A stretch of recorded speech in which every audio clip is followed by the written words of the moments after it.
Welcome back to the Racial Draft Podcast, where we change the complexion of the comic book universe, one draft pick at a time. I am your host, Michael Ford, back for another solo episode right here in the holiday corridor, smack dab between Christmas and the new year of 2025. So this is our last podcast of 2024. And, we skipped a week because of some holiday travel snafus.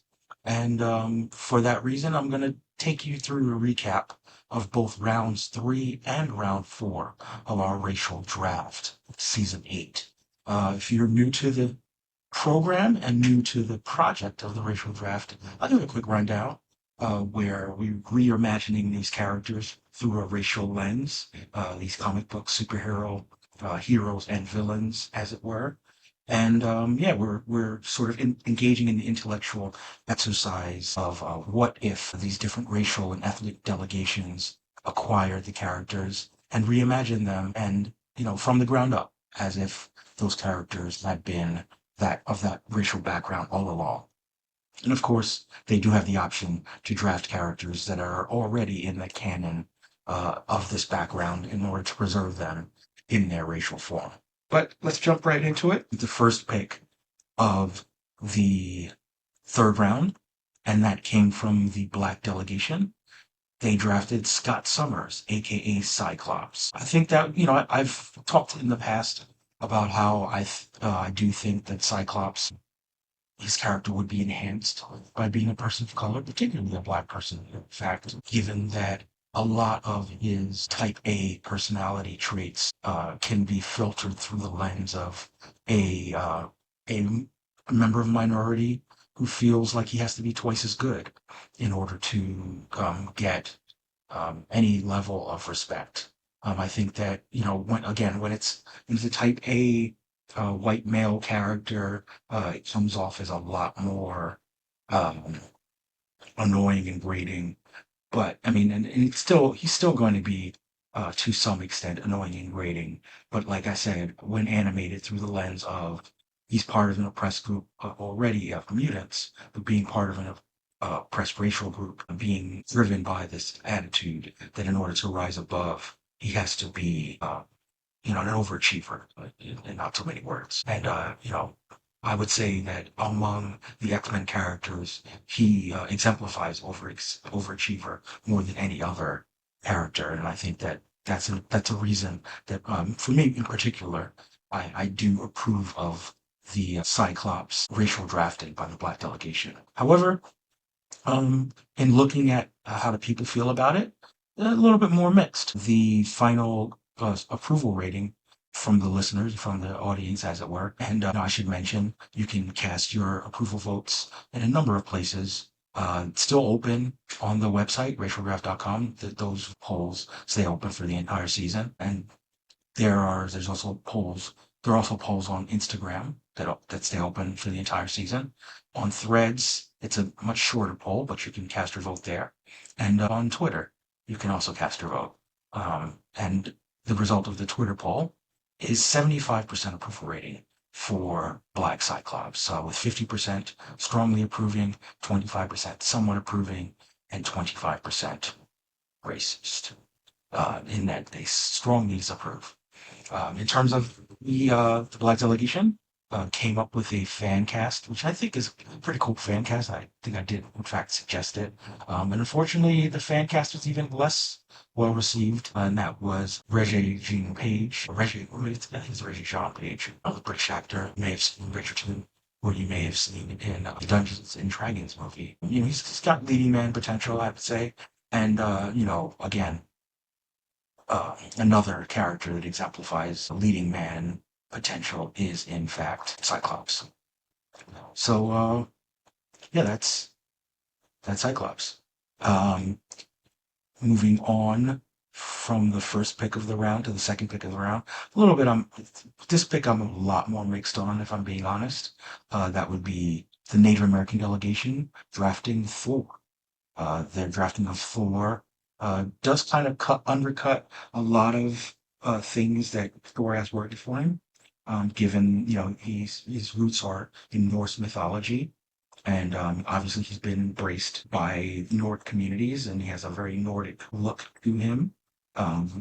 Some might say, to the extent that there are Aryan Aryan groups, they very much aspire to a Thor aesthetic. So I do think that there are some challenges that come in reimagining through the lens, through a Native American lens. As of yet, I haven't heard anything from the Native American delegation in terms of how they would like to square the history, the cultural resonance of Thor in terms of his Nordic roots with Native American cultural aspects, and of course, if that does change, if we get a little bit more color, so to speak, in terms of how to reconcile those things, I might move off of my current position, which is that I'm not sure that I approve. I'm in the sense that I don't know that this is a change that can adequately reconcile and adequately maintain all of the qualities that we traditionally associate with Thor. But again, I'm willing to get more information, more explanation. I would love to have the Native American delegation, representative Native delegation, Shao Toriano, on the show to kind of talk us through what he sees in terms of how to make a Native American Thor work. But as they say, as of now, it's a no for me, dog. But let's find out whether people feel different. And in fact, I would say they're more in line with my line of thinking in the sense that 60% approval, but the 60% that approved did strongly approve. Uh, and yet there was a large group of 40% that somewhat disapproved of the pick. So that accounts for the 100%, 60% strongly approve, and 40% somewhat disapprove of Native American Thor. The fan cast is an actor that I'm not very familiar with. Doesn't seem to have the physique that one would also associate with Thor. His name is Tokala Black Elk. If you are familiar with his work and think that he could pull it off, go ahead and let us know. But like I said, he doesn't quite have the stature that we traditionally think of when we think of Thor. And that also got 60% approval, with the same 60 strongly approve and 20% somewhat disapproving and 20% strongly disapproving. So that moves us on from our Thor to the third pick of the round, which comes from the Swana MENA delegation, also known as Middle Eastern. And they have selected Stephen Strange, where I think this works on a couple levels, in the sense that we've talked a lot before about how, pardon me, we talked about how uh, Doctor Strange's origins are very kind of steeped in Orientalism. Obviously, there are some personality qualities, that do lend themselves to the, kind of white guy trope. But even though he's a arrogant SOB who also happens to be extremely talented, I would say that white people don't have a monopoly on arrogant but talented, specifically physicians. I think that physicians, successful genius levels physicians, are found in every community. And, like I said, I think that there's an Orientalism in how Doctor Strange was initially depicted, when he was a little bit more mysterious and a little bit less purely heroic, that have since over time kind of been sanded down into him being viewed as, traditional, East Coast, well educated white guy. But I don't think that those are essential qualities to the character. Like I said, I think that you can have arrogant, successful, talented physicians regardless of their background. And I think that making him a brown man would undercut some of these European and white supremacist tinged tropes. So, again, I don't think that that's necessarily anything that's specific to Doctor Strange being, from that part of the world, from Southwest Asia or North Africa. I mean, I don't think that it goes that deep, but I also think that there aren't a lot of qualities that go super deep in terms of solidifying his whiteness. So, for me, it pushes me towards approval. But I seem to be in the minority here, because the people soundly disagreed with the pick. Only 42 49.9% approval rating for Swana Doctor Strange.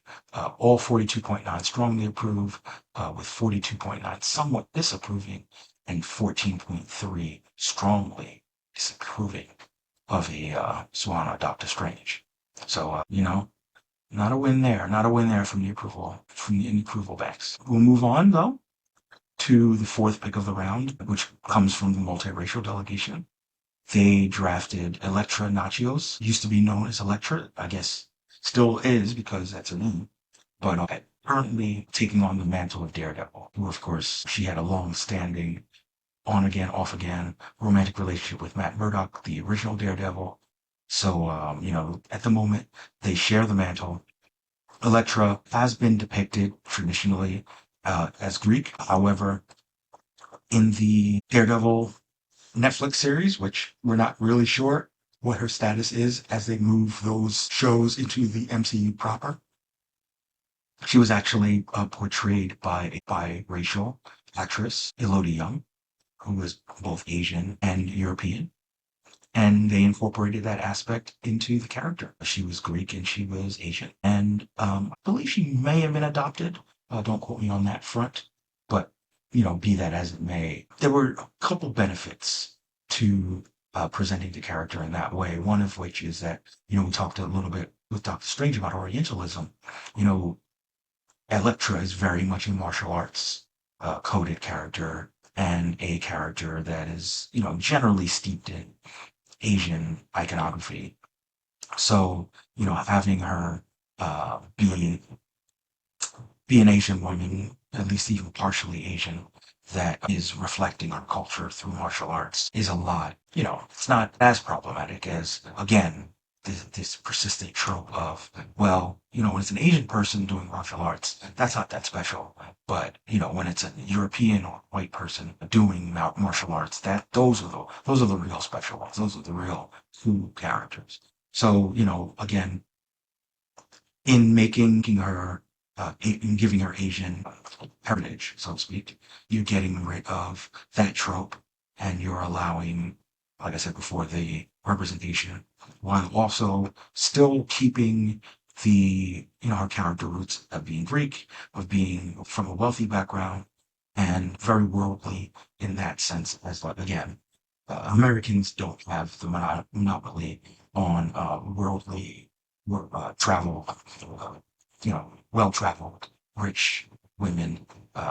In fact, there's actually more of a stereotype of some wealthy heiresses from Europe.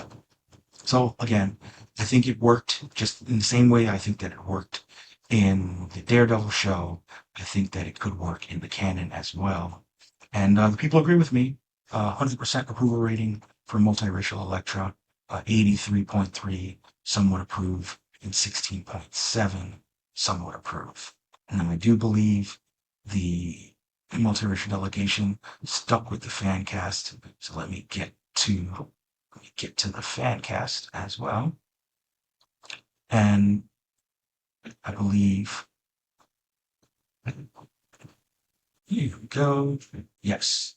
So the Elodie Young fan cast with who the multiracial delegation stuck with, and that also got 100% approval rating, with 75% strongly approving and 25% somewhat approving of Elodie Young's portrayal of Elektra.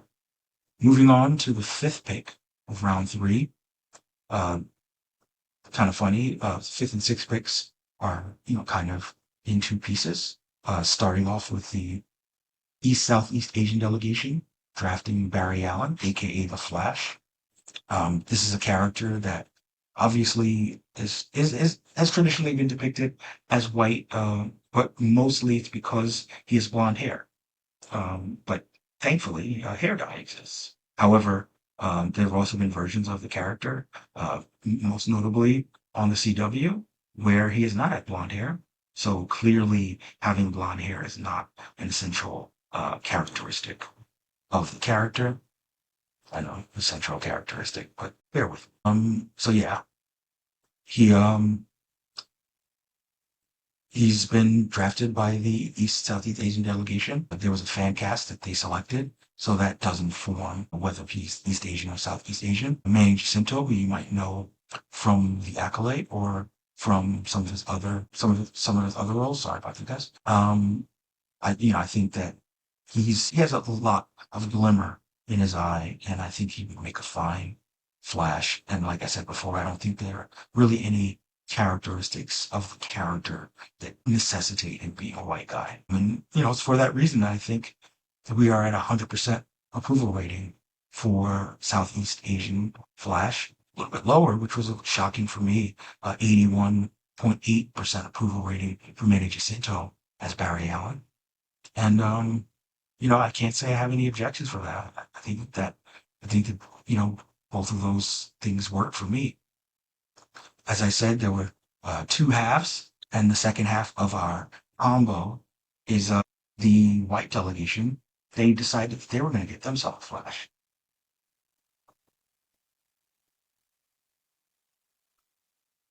They actually drafted Wally West, the second Flash, formerly Kid Flash. Now he's another character who's been associated with a hair color. He's a redhead, and too bad Ren's not here to impart his agenda against the redheads. But yeah, I mean, Wally, there's a couple things about Wally. Wally, over time, for a big chunk of the history of the character, was kind of depicted as a bit of conservative, a bit of a Midwest conservative. Not not in the sense that we think of conservatives today, I would say, but leaning away from some of the more liberal sides of things. But other than that, I think that there aren't a lot of things anchoring him to whiteness, which is why we have had Wally West imagined as a black character. But the white delegation decided to sort of stick with it. He's a Scarlet Speedster. He's obviously has been depicted as white and can continue to be depicted as white. And there was a fan cast, Mike Feist, who you might know from Challengers, I believe that's what he was last at, was their fan cast. That fan cast got 100% approval. The Wally West staying white only got 85.9% approval. Sorry, 85.7% approval. So there you go. More approval for the casting than for the pick. But either way, very much trended towards approving of white Wally West. Moving from a character that was very much approved to a much more controversial character, and I kind of understand why. The South Asian delegation drafted Bucky Barnes, aka Winter Soldier, and this one's a little bit more challenging. My understanding, first of all, there's Bucky's a character that has had James Bucky Barnes, the Winter Soldier, has been depicted in a couple of ways, and whether in the comics or in the films, but inextricably his origin is tied to either being sidekick or best friend to Steve Rogers in the early 80s, growing up in New York and serving in World War II. I think that, let me figure out the best way of saying this. My understanding of the role that Indian Americans played in American culture at the time, in American history at the time, such a thing would be a little bit harder to reconcile. Not obviously, there were more than likely Indian Americans who fought for the American forces in World War II, but it would not have been a common thing. Like I said before, the superhero, the comic book origin of the character is very much him being sidekick is part of a PR move for Captain America. And I think that having him be, I believe that trying to remember the delegation that drafted Steve Rogers. I think it was. Huh, sorry, guys. I'm drawing a blank as to which delegation drafted Steve Rogers. But I mean, obviously, in the canon, Steve Rogers is white, and having him be having Bucky be his Indian, not Native American, but from India, sidekick would definitely have been received a lot differently at the time. So I'm curious. I'm super curious about. Sorry, guys. Just needed to double check, find out where.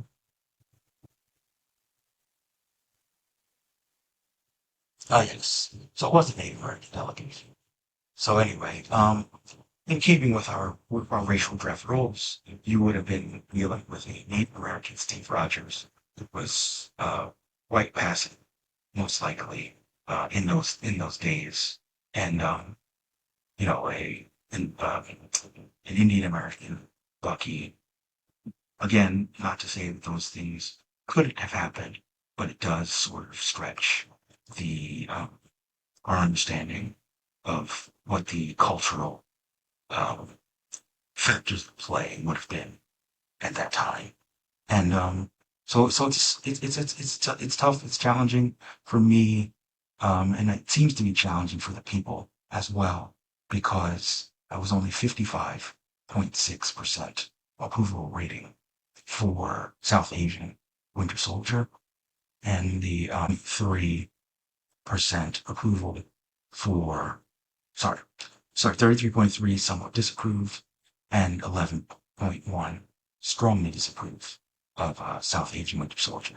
For the fan cast, uh, Dev Patel was chosen, a fine actor who's very popular, and you might, he can definitely pull off the role both, from a looks perspective and from an action perspective. So I understand why the fan cast got 87.5% approval.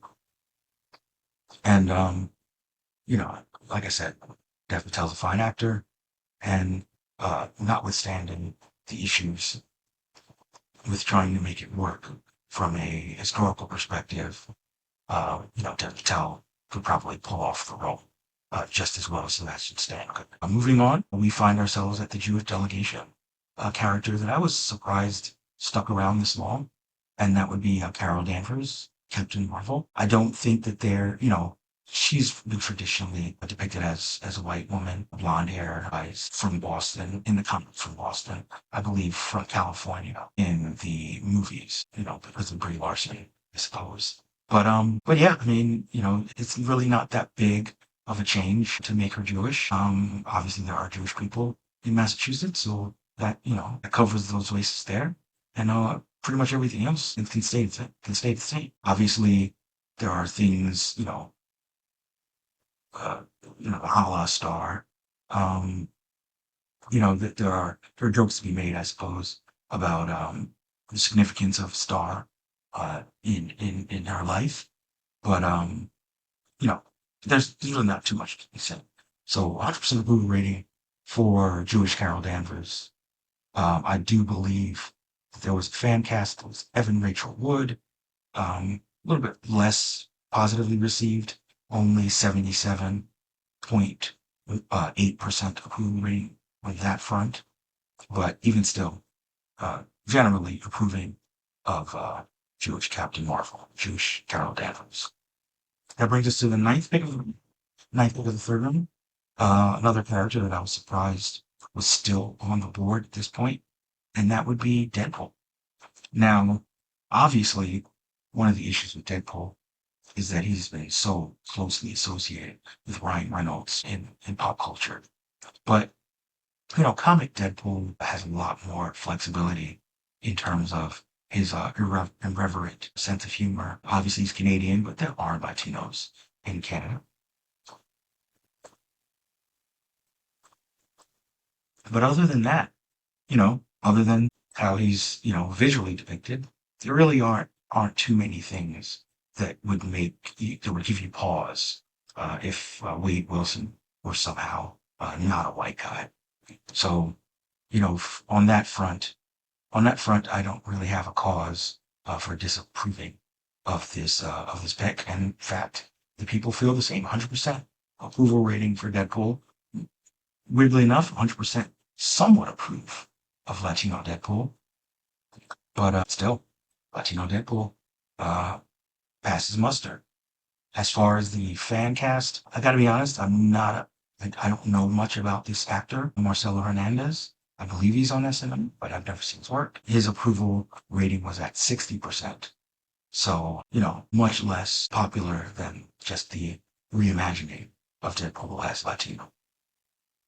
Moving on from Deadpool to the final pick of round 3, which is from the Polynesian delegation, and they drafted Bruce Banner, aka the Hulk.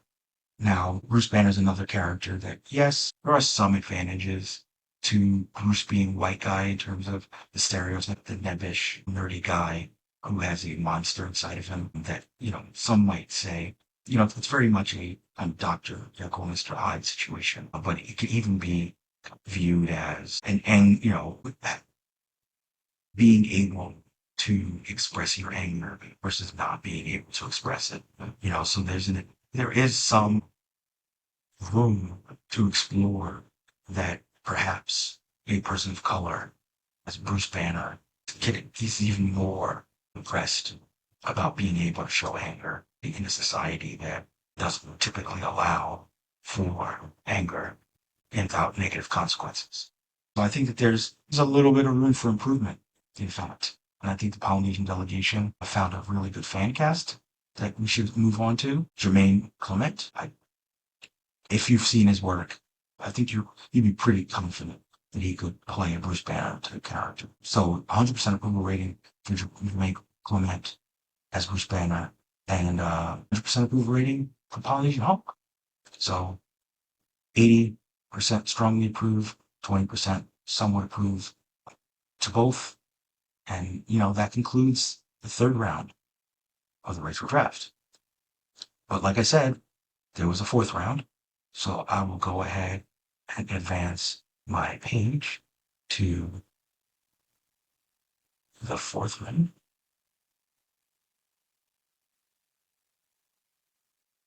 which starts off with Gwen Stacy. Not that Gwen Stacy, the one that's still alive from Earth 65. You might also know her as Spider-Gwen.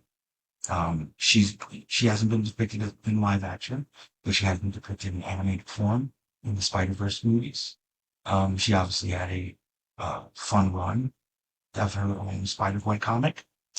She was introduced as part of the Spider-Verse saga, so it only makes sense that she's associated with Spider-Verse movies. She's traditionally been depicted as having blonde hair, but at the same time, other than the blonde hair, which again, dye exists. Other than the blonde hair, there are a bunch of other qualities that lend her to be more strongly associated with being Caucasian, being of American white descent. And I think that the Polynesian delegation found themselves a really powerful fan cast there.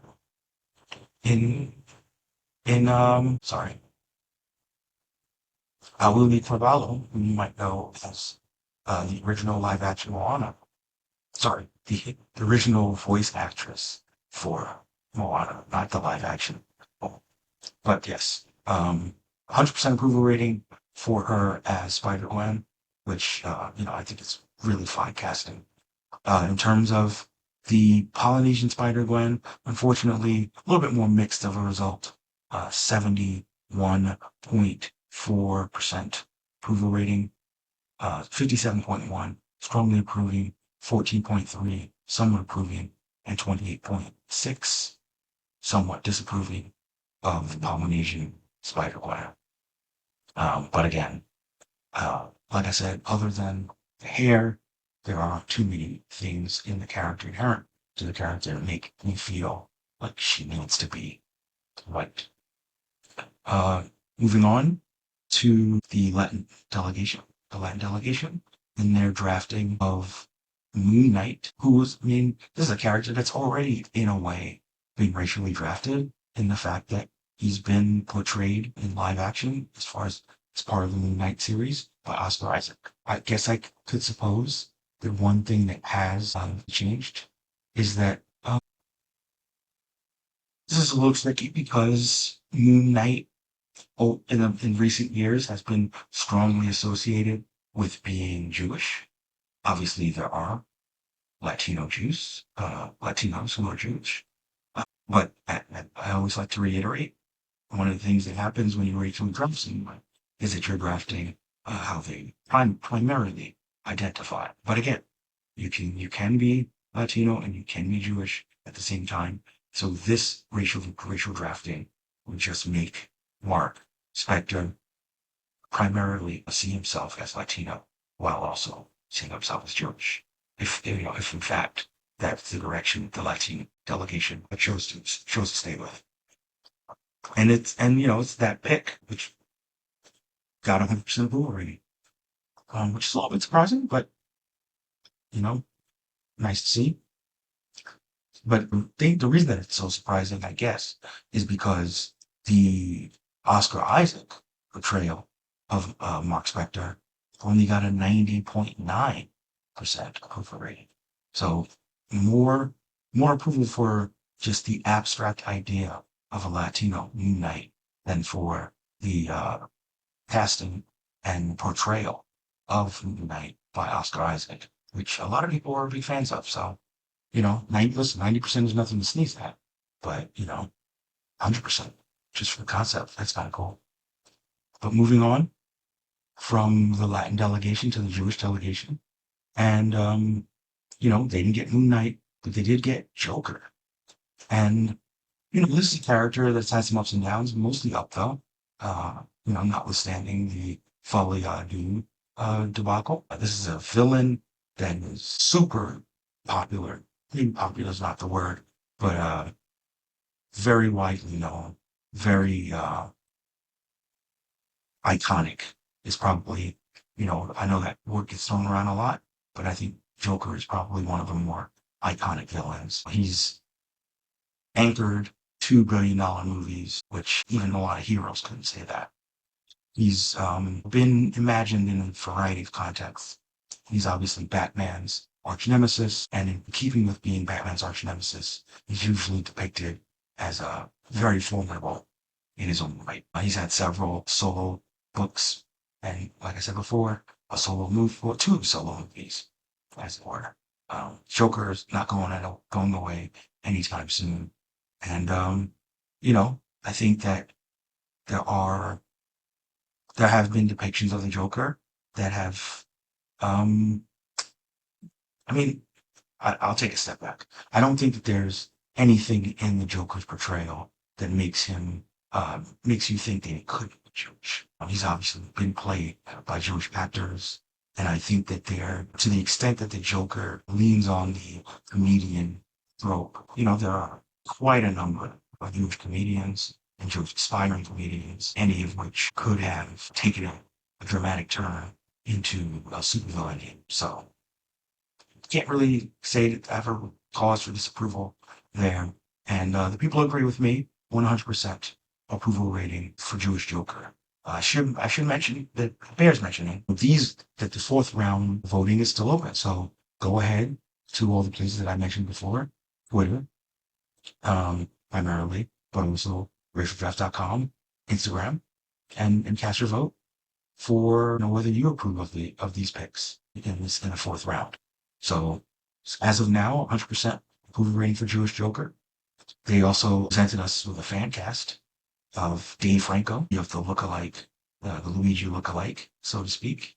A little bit less well received, I suppose. 66.7% approval rating for Dave Franco in the fan cast. 50% strongly approve, 16.7 somewhat approve, 16.7 somewhat disapprove, and 16.7 strongly disapprove of the casting.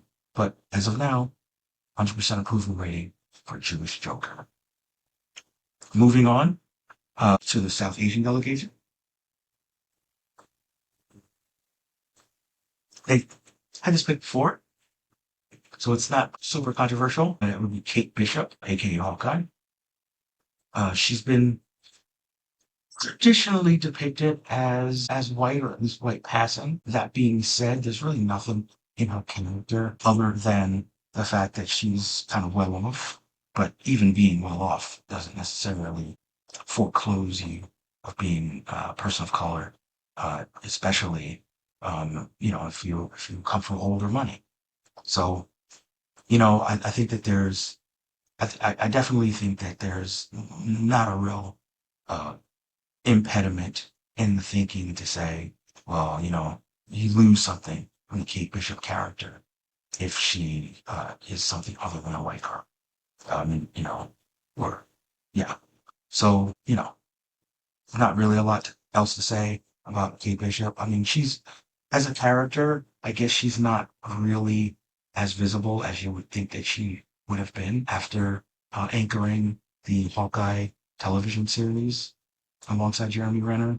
I mean, Haley Steinfeld is a pretty popular actress, and by now we would have expected to see her a bit more. She did pop up, and we do expect to see her in a Young Avengers project whenever that project comes off, gets off the ground. But it's been a while now, and it's been surprising that her profile hasn't expanded to the extent that we thought it might a couple of years back.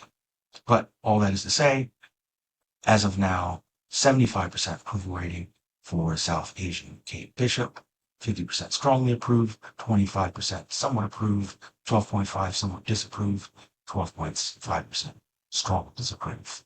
As for the actress, Maitreyi Ramakrishnan, sorry, let me make sure I said that right. Yeah, Maitreyi Ramakrishnan was the fan cast. I gotta be honest, I'm not familiar with her work. But I do know she's very popular. She's got a youthful energy to her, so I would imagine that she would be good at playing Kate Bishop. The approval rating for that pick is at 83.3% approval, 75% strongly approved, 0.3 somewhat approved, 8.3 somewhat disapprove, and 8.3 ceased.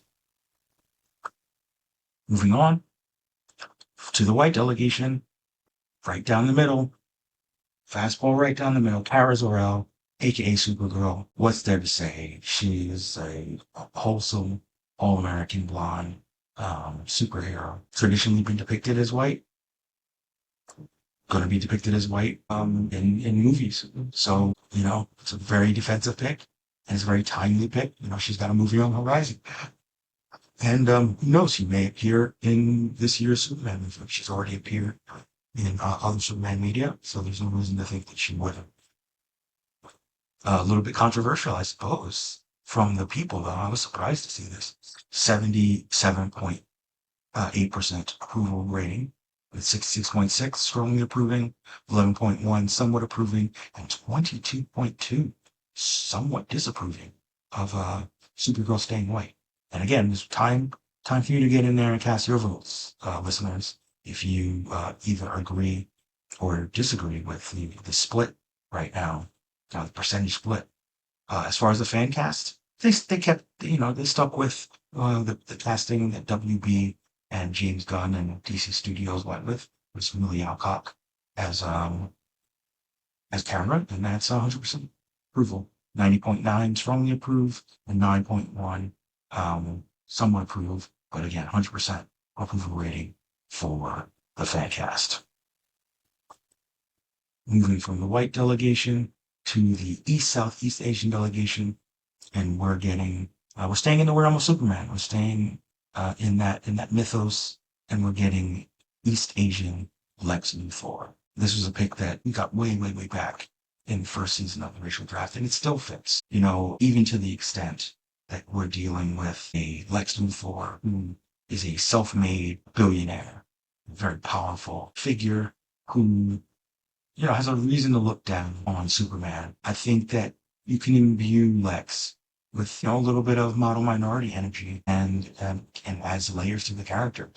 I think it makes him perhaps even stronger of a villain as someone who feels like he had to overcome so much to become the seminal figure in Metropolis, only to be usurped by Superman. Like I said, I think there's some additional layers that can come from this character being reimagined as not as other than a white man. And I don't think that the fact that he's been depicted that way means that he has to stay depicted that way. And in fact, we've seen, which is a little bit more controversial to me, we've seen depictions of Lex lately as as both a darker skinned white guy and also a white guy, most notably in the Harley Quinn show. So even now, we've been moving away from the idea of Lex Luthor as a sort of powerful white man. So yeah, for that reason, that's definitely a strong reason to approve. The people right now, 83.3% approval rating, and all 83.3 strongly approve, with only 16.7 somewhat disapproving. For the fan cast, big fan of the fan cast. Daniel Day Kim, who you might know from Lost, who you might know from um, the Last Airbender show, yes, and some other things kind of across television. Yes, Daniel Day Kim, and in the stage as well. Very very handsome, very composed. He definitely play a successful billionaire. Might have a little bit of a dark streak to him. So yeah, Daniel Day Kim's Lex Luthor gets 100% approval rating right now. If you agree, go ahead on down to Twitter, cast your vote. If you disagree, could do the same. But like I said, I'm a big fan of Daniel Day Kim as Lex Luthor. Keeping the Superman adjacent streak going is the multiracial delegation who drafted Lois Lane. Now, I could see where there might be some controversy here, given that Lois has also traditionally been depicted as a white woman, but similarly to Lex, that has been changing. Even very recently, she was depicted as Asian in My Adventures with Superman animated show. I don't necessarily think that there's a lot in her story that makes her have to kind of be firmly tied into being a white woman. Anyone can be a reporter. Anyone can be a, you know, really driven reporter. So I think that the multiracial delegation, what I typically call the skeleton key delegation, because a lot of different characters can just have multiple ethnic backgrounds rather than just one. They went with the Eurasian, sort of in keeping with the Asian depiction of her in My Adventures with Superman, but acknowledging the white roots of the character and the white roots of the sort of connected characters to Lex. I mean, sorry, to Lois. Um, can't say I have an issue with it. Lois again having a moment. She's going to be alongside Superman. She's been alongside Superman for 5 seasons of the, was it 4 seasons? I can't remember, of the Superman and Lois show, which ended a little bit earlier in the year. Um, Again, My Adventures with Superman, big part of that show. Pretty much nowadays, she's everywhere that Superman is, and even now in the comics, she just recently got superpowers, so she's now known as Superwoman, and she shares a Superman book with him. So she is really coming into her own and blowing up as a character right now. So she's a strong acquisition for the most racial delegation. And again, I don't think that this really diminishes the character in any way to give her an additional culture alongside, her traditional white background. But people feel a lot different from me. Apparently, only 60% approval rating for multiracial, specifically Eurasian Lois Lane. There was also a fan cast. There's Sonoya Mizuno, who you might know from Devs, or also from House of the Dragon. 66.7% approval rating for her. Oh, she was also in Ex Machina. But again, She's an actress of Eurasian descent, and I think that she very much resembles, uh, how one might imagine a Eurasian like Lois. It's the Lex Lois double, double whammy. It's hard, but yes. So 66.7% approval rating, 50% strongly approve, 16.7 somewhat approve, 16.7 somewhat disapprove, and 16.7 strongly disapprove of Sonoya Mizuno as Lois Lane. The Superman streak may have stopped, but the DC streak continues with the Swana Mena delegation and their acquisition of Selina Kyle, aka Catwoman. What's there to be said about Catwoman? Earlier in the round, we had Batman's arch nemesis, and now we have Batman's chief love interest. As we know, she's been depicted from a number of racial backgrounds. She's been white, she's been black, she's been Latina, she's been multiracial. So, to have her be a different kind of brown, especially with the history of cats being so prominent in both Persian and Egyptian culture, and there was a lot of room to imagine this character, with I think in this sense, this one delegation went with Persian.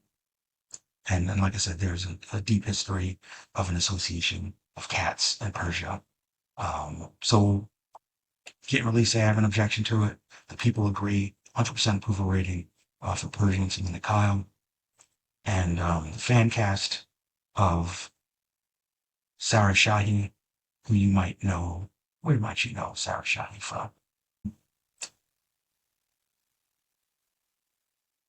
Oh yes, she was in Black Adam. So let's not hold that against her. But she's a fine actress, definitely looks the part. And as of right now, it's only 66.6% approving of Sarah Shahi as Selina Kyle. We'll see how things shake out a little bit later.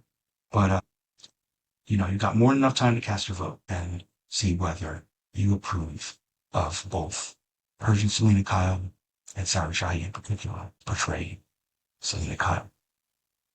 And that brings us to the ninth, the penultimate pick. Again, staying in the DC realm is a Native American delegation, and they've drafted Poison Ivy, Dr. Pamela Isley. Other than the old redhead factor, there's really nothing else that codes Poison Ivy as having to be white.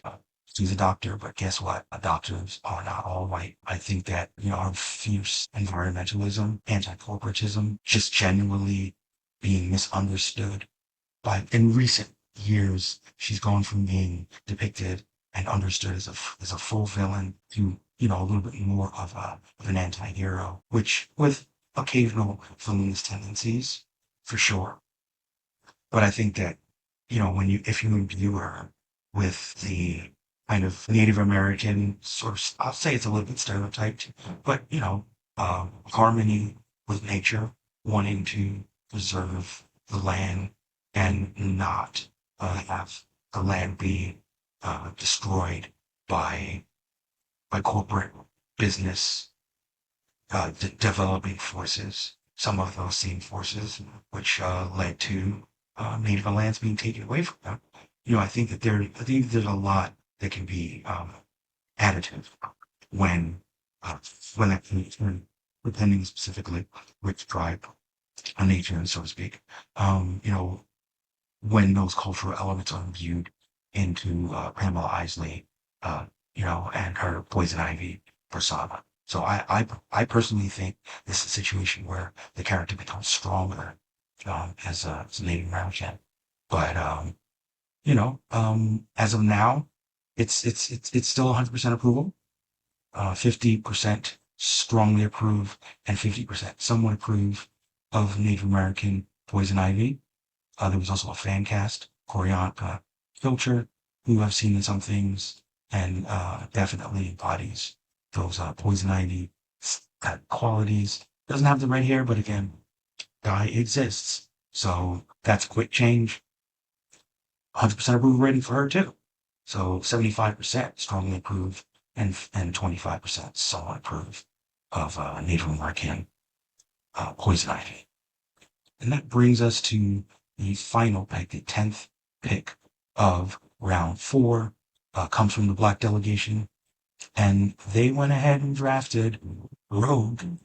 We've talked about Rogue before. We definitely talked about how there was kind of a viral moment where, people kind of as a community online wanted to fan cast Keke Palmer as Rogue, in part because even though she's traditionally been depicted as white, Rogue has a lot of qualities that we associate with Black Southerners. In that, she's a little bit on the thick side, definitely feisty, definitely, willing to scrap a little bit. I think that she's not, she's less of a Southern belle and much more of a, um, you know, came up a little rougher. And I think that for that reason, probably a lot of Black women associated with, not, identified is what I meant, identified with Rogue. And I think that, to the extent that there are characters that lend themselves to race bending, I think that Rogue has always been one in terms of her coding. And I think that that's why the Keke Palmer fan cast, kind of works. So, I think that the Black delegation went a strong pick there. I think that we're smart to stick with the Keke Palmer fan cast, as both got rave reviews, 100% approval rating for Black Rogue, 60% strongly approve, 40% somewhat approve, and 100% all strongly approving of the Keke Palmer fan cast. So, chef's kiss to the Black delegation, and coming through with a strong pick, the final pick of round 4 with Rogue. So that's it. Those are we ran through 2 rounds of picks. I don't want to keep you guys too long. Hopefully in the coming weeks in the new year, we'll have some guests and we'll kind of chop it up a little bit more as we talk about the pros and cons of these characters. Because I'm sure you don't want to just hear my opinion. And again, you can also have your opinion heard because you can email us. In addition to commenting under any of the topics in any of the posts on our various social media, you can email RaisingWellDraft at RaisingWellDraftPodcast@gmail.com. If you're not saying things that are too crazy, we'll go ahead and read your email on the shop, and I'll give you my take on it. And whoever else is there will give their takes as well. You can find us at all the regular places. YouTube, if you're looking at my face right now. You can also see my face on Spotify. But you can just listen to my voice on all the places that the podcasts go. Subscribe, like, share, tell your friends about us, and hit us up on all the various platforms, all the various social medias, and racialdraft.com. That's the hub. That's the place where you can connect to everything else. I'm not going to belabor you with all the different other plugs. We'll save that for 2025. But until 2025, all things are possible.